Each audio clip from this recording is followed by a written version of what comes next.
With planting season in full swing, farmers are excited to see their corn and soybeans begin to sprout from the ground. But there are plants that farmers do not like to see: weeds. I have been diving into a study that is a collaboration between the USDA, U of I, and 20 other institutions.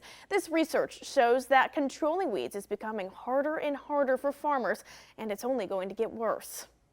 In the 1990s, a herbicide called glyphosate, commonly known as Roundup, was introduced into the farming world, and it took the market by storm. Roundup glyphosate gave us the ability to control weeds like we've never been able to before. It was so effective and it worked so well. It was easy to handle. It was safe to handle. There wasn't a lot of complications around using it. It quickly became the most common herbicide in the world. It was so popular that many farmers were reluctant to use any other tactics to control their weeds. As a result, a herbicide that once was so useful started to become ineffective. So when you have this massive amount of a one or limited tactic taking place, we're really forcing nature to say, okay, we're gonna throw up a roadblock here. We're gonna find something here that can survive what you're trying to do, and eventually that happens.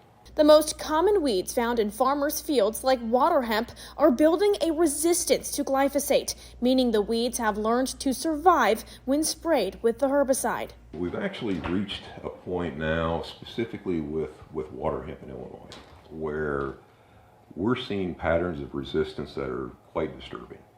Dr. Hager says the use of glyphosate and other herbicides will never go away, but the key is for farmers to diversify their weed control practices. This way, nature will not naturally build resistance. But I think we've reached a point where we have to take a very serious approach to say, okay, what else are we going to do?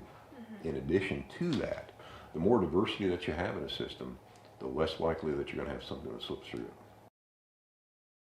Just like the saying goes, too much of anything is good for nothing. If farmers only rely on one tactic to control their weeds, science will always find a way around it. This proving that you can never predict what Mother Nature has in mind. To read more on this story and the recommendations for farmers controlling weeds this planting season, visit our website, foxillinois.com. Don't miss a video. Subscribe to our YouTube channel today for more Central Illinois news.